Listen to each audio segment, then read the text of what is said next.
নমস্কার। ক্লাস সংখ্যা 8 অষ্টম। এসো গান শিখি, ডক্টর শান্তনু তেওয়ারি। শুভ সন্ধ্যা। এবারের আজকের যে পর্ব, আমরা আগের পর্বগুলোতে সারেগামা সহসা আমরা একটু একটু করে শিখতে পেরেছি।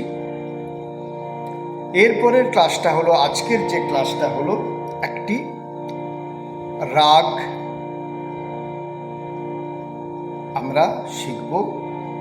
সে রাগটি হলো ইমন রাগ। ইমন রাগ আমরা এর আগে সব স্বরগুলো শুদ্ধ শিখেছিলাম। আজকে শিখব সারেগামার মধ্যে মা স্বরটি তীব্র। তাহলে মা স্বরটি তীব্র, এই তীব্র মাটা কোন জায়গায় আপনাকে জানতে হবে। কি হবে? 1 2 3 4 5 নম্বর সা, 5 নম্বর কালোরিটা সা। তারপরে আমরা শিখেছি রে, 1 নম্বর বাদ দিয়ে 2 নম্বর সাদারিটা রে, তারপরেরটা কালোরিটা বাদে পরের সাদাটা গা, তারপরে কালোটাকে আমরা মধ্যম বা মা বলেছি, কিন্তু এই মধ্যমটাকে না বাজিয়ে পরের সাদাটাকে বাজানোটাকে বলা হচ্ছে তীব্র মধ্যম। কীরকম? সা রে গা মা পা ধা নি সা। আবার ফিরবো অবরোহ গতিতে। সা নি ধা পা মা গা রে সা। তাহলে আমরা এই ইমন রাগ হলো এই সন্ধেবেলাকার রাগ। রাগ আমরা বিভিন্ন রাগ রাগিনী, ভারতীয় রাগ রাগিনী আমরা শুনে থাকি শব্দগুলো। এই রাগ রাগিনীর কথা পরবর্তী ক্ষেত্রে বলবো। রাগ কাকে বলে অবশ্যই বলবো। রাগ কিভাবে, কত খ্রিস্টাব্দে বা কোন গ্রন্থে আমরা রাগ শব্দটা প্রথম পাই। মনোরঞ্জন করার ক্ষমতা রাগেতে আছে বলেই এটা রাগ। যে স্বরগুলোর স্বরসমষ্টি মানুষকে মনোরঞ্জন করতে পারে, রঞ্জয়তি ইতি রাগ। তো মনোরঞ্জন করতে পারে যে কটা শব্দ স্বরসমষ্টি, তাকে রাগ বলা হচ্ছে সাধারণ কথাতে। তো আজকে আমরা শিখছি ইমন রাগ। ইমন রাগের সব স্বরগুলি শুদ্ধ, শুধুমাত্র মধ্যম বা মাটা হলো তীব্র বা কড়ি স্বর। তাহলে আমরা সা রে গা মা পা ধা নি সা। তাহলে এই স্বরটাকে আমরা একটা স্কেলটাকে একটু বাড়িয়ে নিচ্ছি।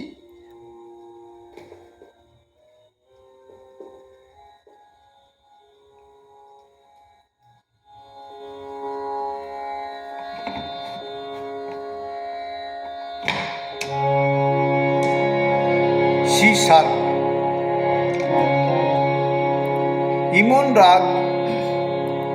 ইমন রাগের সব স্বরগুলো শুদ্ধ, কেবলমাত্র মধ্যম স্বরটি হলো তীব্র। এই রাগের জাতি, এবার জাতি কাকে বলে একটু করে বলে দিই, পরে জাতি সম্পর্কে একদিন আলোচনা করব। আমাদের যেরকম বিভিন্ন জাতি আছে রাগেরও সেরকম মূলত 3টে জাতি: সম্পূর্ণ জাতি, সারব জাতি, ঔরব জাতি। আবার এই 3কে আরও অনেকগুলো ভাগে ভাগ করা হয়েছে, 9 ভাগে করা হয়েছে। যেরকম সম্পূর্ণ জাতির রাগ মানে কি, 7টা স্বরই লাগবে যে রাগের মধ্যে। 6টা স্বর যে রাগে লাগছে তাকে বলে ঔড়ব জাতির রাগ। 5টা স্বর যে রাগে লাগছে তাকে বলা হচ্ছে 6টা স্বর যে রাগে লাগছে তাকে বলা হচ্ছে স্বরজ। সম্পূর্ণ জাতির রাগ, ষাড়ব জাতির রাগ 6টা স্বর লাগছে, আর 5টা স্বর যে স্বরগুলো লাগছে যে রাগে তাকে বলে ঔড়ব জাতির রাগ। আবার দেখুন, আরোহণ অবরোহণ ক্রমে কোনো রাগে যাওয়ার সময় 7টা স্বর লাগছে, আসার সময় 7টা স্বর, সেটাকে বলে সম্পূর্ণ জাতির রাগ। আবার যাওয়ার সময় 7টা, আসার সময় 6টা, সম্পূর্ণ ষাড়ব। আবার যাওয়ার সময় 7টা, আসার সময় 5টা, সম্পূর্ণ ঔড়ব। পরবর্তী ক্ষেত্রে একই, যাওয়ার সময় 6টা, আসার সময় 7টা, ষাড়ব সম্পূর্ণ। যাওয়ার সময় 6টা, আসার সময় 6টা, ষাড়ব। আবার যাওয়ার সময় 6টা, আসার সময় 5টা, ষাড়ব ঔড়ব। একইভাবে ঔড়ব জাতির রাগে ধরুন যাওয়ার সময় 5টা স্বর লাগছে, আসার সময় 7টা স্বর, এটা হলো ঔড়ব সম্পূর্ণ। যাওয়ার সময় 5টা স্বর, আসার সময় 6টা স্বর, ঔড়ব ষাড়ব। আবার যাওয়ার সময় 5টা, আসার সময় 5টা স্বর লাগছে। যাওয়া মানে আরোহণে 5টা, অবরোহণে 5টা, তাহলে ঔড়ব জাতির রাগ। এখানে ইমন রাগটা যে আমরা শিখছি, এটা হলো সম্পূর্ণ জাতির রাগ। গাইবার সময় এই রাগ গাইতে হয়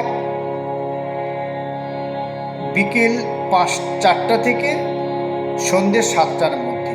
পরবর্তী ক্ষেত্রে যাব যে রাগের সময়চক্র কিভাবে করা হয়েছে, রাগকে কিভাবে ভাগ করা হয়েছে, অষ্টম প্রহরে ভাগ করা হয়েছে, 8টা প্রহরে ভাগ করা হয়েছে। সেইগুলো সায়নকালীন রাগ, এইটি হলো সায়নকালীন রাগ। সায়নকালীন রাগ হলো দিনের শেষ, রাতের শুরু। যে রাগগুলোতে মধ্যে আছে সেটা হলো সায়নকালীন রাগ। ইমন রাগটা হলো সায়নকালীন রাগ। আস্তে আস্তে করে গ্রামারগুলো বলবো। এটা হলো শান্ত প্রকৃতির রাগ। দেখুন, রাগের ব্যাপ্তিতেই বোঝা যাবে, বিকাশেই বোঝা যাবে। আপনারা লিখতে পারেন খাতায়, আমি আস্তে আস্তে করে বলবো। সা, আমি কি বললাম? সা। এটা বলার চেষ্টা করবেন, সা না বলে সা। এবার নিটা হলো মন্দ্র সপ্তকের নি,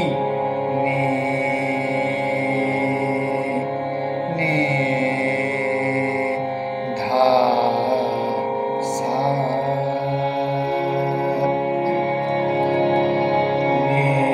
রে, গা, গা, রে, নে, ধা, সা। আমি একটু বলে রাখি, একদম প্রথম থেকে শেখা হচ্ছে তো। এই যে সা বললাম, সা, এটা হলো মধ্য সপ্তক। নি, ধা, পা, মা, গা, রে, সা। তাহলে এই যে নিচের দিকে স্বরগুলো লাগছে এটা হলো মন্দ্র সপ্তকের স্বর। আমি কিরকম বললাম? নি মানে মন্দ্র সপ্তকের নি, নি, রে, মধ্য সপ্তকের রে, গা, মধ্য সপ্তক যাচ্ছে, গা, রে, নি, ধা, সা। যেগুলো বলছি আপনারা লিখে রাখবেন, বা বারে বারে দেখলে বসে যাবেন, লিখে নিয়ে প্র্যাকটিস করবেন। নি, রে, গা, রে, রে, গা, নে রে নে রে গা গা রে নে ধা সা। একটা একটা করে বাড়বে স্বরগুলো। নি রে গা মা তীব্র মধ্যম, মা গা রে গা রে মা গা। এটাকে মিল বলছে। রে মা গা গা রে নে ধা সা। গা মা পা